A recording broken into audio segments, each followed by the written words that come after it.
تو امام علی مقام نے اپنے لشکر کے سردار زہیر سے فرمایا ان سے کہو جنگ بند کریں یا تھوڑی دیر کے لیے رک جائیں، میں نماز پڑھ لوں، ہمیں نماز پڑھنے دیں۔ تو زہیر نے گھوڑا آگے بڑھا کر کہا شمر سے تھوڑی مہلت دو، ہم نماز پڑھ لیں، پھر تم نے جو مرضی کرنا ہے نماز تو پڑھنے دو۔ شمر نے کہا ہم نماز نہیں پڑھنے دیں گے۔ ایک اور کوفی کھڑا تھا، اس کا نام حسین بن نمیر، انہوں نے کہا تمہاری نماز ہوتی ہی نہیں۔ انہوں نے کہا لعنت ہے تم پر، جس گھر کی طفیل نماز ملی ان کی نہیں ہوتی۔ انہوں نے واپس آ کر عرض کی حضور وہ نماز پڑھنے کے لیے جنگ نہیں روکیں گے۔ کہا اچھا پھر ہم نماز تو نہیں چھوڑ سکتے، میرے رب کی قسم اگر حسین نماز نہ پڑھتے تو انہیں کوئی فرق نہ پڑتا، لیکن ایک فرق پڑتا کہ پھر پیغام ادھورا جاتا، میسج ادھورا جاتا، اور میسج یہ دینا تھا کہ زیر خنجر بھی یہ پیغام سنایا ہم نے کہ ہم نے تلوار کی دھاروں کے نیچے بھی سر جھکانا ہے، اور ہم نے تڑپتے جسموں کے ساتھ بھی سجدہ کرنا ہے، اور ہم نے زخمی جسموں کے ساتھ بھی اللہ کے سامنے رکوع کرنا ہے، اور ہم نے خون آلود جسموں کے ساتھ بھی رب کے سامنے کھڑے ہو کے آنے والی نسلوں کو پیغام دینا ہے کہ نماز وہ ہے جسے اس وقت میں بھی نہیں چھوڑا جا سکتا، تاکہ کوئی یہ کہہ نہ سکے میں کیسے پڑھتا، میری جاب تھی میں کیسے پڑھتا، میری آنکھ نہیں کھلتی میں کیسے پڑھتا، میری عادت نہیں۔ اللہ کی قسم یہ جنتی نہیں تھے، جنت کے سردار تھے، صرف جنتی نہیں تھے، جنت کے سردار تھے، صرف جنتی نہیں جنت کے سردار۔ اور یہ سرداری کب ملی؟ محنت کے بعد نہیں، پہلے ہی ابھی ماں کا دودھ نہیں چھوٹا تھا کہ میرے نبی نے فرمایا حسن حسین جنت کے نوجوانوں کے سردار ہیں،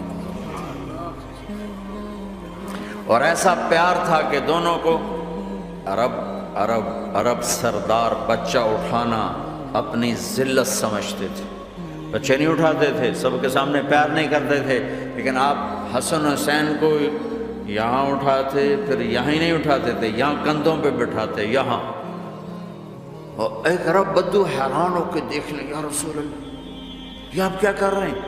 یہ کتنی عیب کی بات ہے کہ آپ جیسا سردار اور یہاں بچوں کو بٹھایا ہوا ہے۔ کہنے لگا آپ ان سے بہت پیار کرتے ہیں؟ کہا ہاں میں ان سے بہت پیار کرتا ہوں، اور صرف میں نہیں کرتا اللہ بھی ان سے پیار کرتا ہے، اور بتاؤں جو ان سے پیار کریں گے اللہ ان سے بھی پیار کرے گا، جو ان سے محبت کریں گے اللہ ان سے بھی محبت کرے گا، اللہ بھی ان سے محبت کرے گا۔ پھر ہم نے دعا مانگی یا اللہ جو ان سے پیار کرے تو ان سے پیار کر، جو ان سے بغض رکھے تو ان سے بغض رکھ۔ حضرت حسن سر سے لے کر کمر تک اللہ کے نبی کی 100% کاپی تھی، چہرہ یہ آدھا حصہ اوپر والا نبی کے مشابہ، یہاں سے نیچے پاؤں تک علی کے مشابہ، باپ کے مشابہ۔ حسین اس کا الٹ، سر سے لے کر کمر تک علی کے مشابہ، کمر سے لے کر پاؤں تک اللہ کے نبی کے مشابہ۔ اس مشابہت پر ہمارے نبی کہا کرتے تھے حسن میرا بیٹا ہے، حسین علی کا بیٹا ہے۔ ہائے ہائے کیا کیا لاڈ لڈائے اور کیا لوگوں نے کر دیا کے ساتھ۔ نماز جیسے عظیم عمل میں، نماز جیسے آپ رکوع میں ہوتے تو حسن آ کر نہ پاؤں میں گھس جاتے تھے، یہاں سے نکلتے ادھر، یہاں سے نکلتے یوں، سجدے میں جاتے تو کمر پہ بیٹھ جاتے تھے، فرض نماز کا سجدہ۔ تو ایک دفعہ پہلی دفعہ جب یہ قصہ ہوا تو آپ نے سجدہ لمبا کر دیا، بچے کے اتارا نہیں، اٹھے نہیں، سجدہ لمبا کر دیا۔ پچھلے پریشان ہو گئے کہ اتنا لمبا سجدہ کہیں آپ فوت تو نہیں ہو گئے؟ تو جو پہلی صف میں تھے نا انہوں نے یوں کر کے دیکھا، چکر کی وہ دیکھا تو حسن کمر پہ چڑھے ہوئے، تو قریب ایک آدمی نے آگے ہاتھ بڑھا کے کھینچنا چاہا، تو آپ نے یہاں سے دیکھا ہاتھ آ رہا ہے، تو آپ نے اپنے ہاتھ سے یوں اشارہ، نماز میں یوں اشارہ کیا کہ میرے بچے کو نہ چھوڑو۔ جب حسن خود اترے پھر آپ سجدے سے اٹھے، کبھی حسین چڑھ جاتے تھے، کبھی حسن دونوں ہی چڑھتے تھے، یہ سر حسن کے بعد کبھی یہ کبھی وہ، کبھی یہ کبھی وہ. اور تمہیں تو بچوں کے پاس بیٹھنے کا وقت ہی کوئی نہیں. بیگم بھی کم جاب پہ جا رہی، خامد بھی جاب پہ جا رہا، پیچھے بچے ڈرگ بیچنے پہ لگے. اب تم کس کام کے ہو؟ کیا کرو گے اس دولت کو؟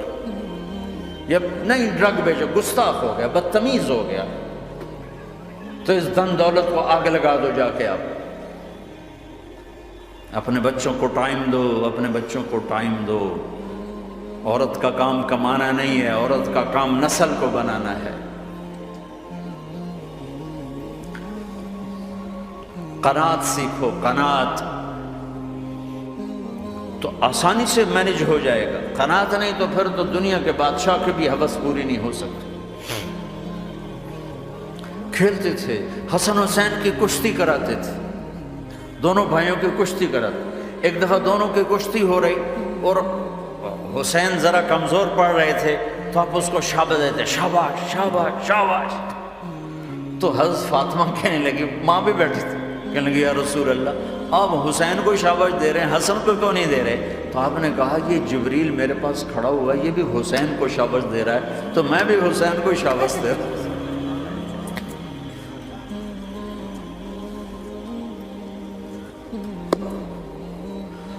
ایسی ہستیاں. لیکن ایک سبق ہے، یہ ہونا چاہیے تھا تاکہ امت کو پتہ چلے کہ دین کتنی قیمتی چیز ہے. وہ جی اللہ بڑا غفور الرحیم ہے، میں نہ ہمیں ڈرایا کرو. ہاں اللہ بڑا غفور الرحیم ہے، لیکن اس کا کوئی عدل بھی ہے.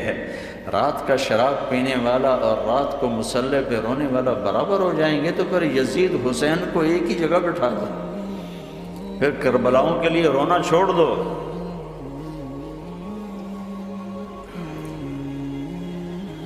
رات کو ناچنے والی، رات کو رونے والی برابر ہو جائیں گے. سود کھانے والا، حلال کھانے والا برابر ہو جائیں گے. شراب بیچنے والا اور مزدوری کرنے والا برابر ہو جائیں گے. جھوٹ بولنے والا، سچ بولنے والا برابر ہو جائیں گے.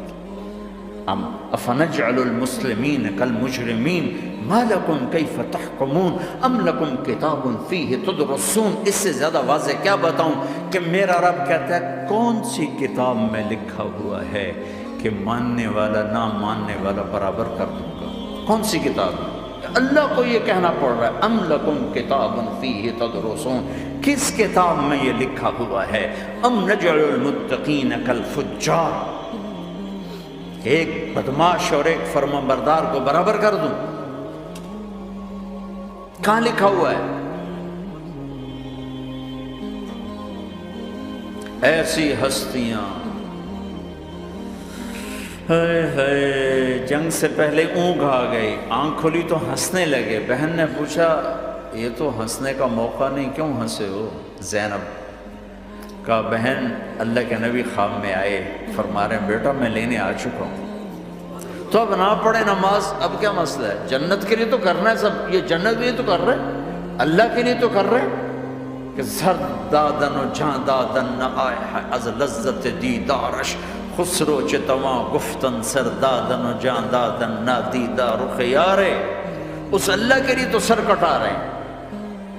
تو وہ تو راضی ہو چکا ہے، نبی آ چکا ہے، آؤ بیٹا میں لینے آ چکا ہوں. تو اب نہ پڑھیں نماز. نہیں نہیں، برمنگم والوں کو کون بتائے گا کہ نماز کیسی چیز ہے؟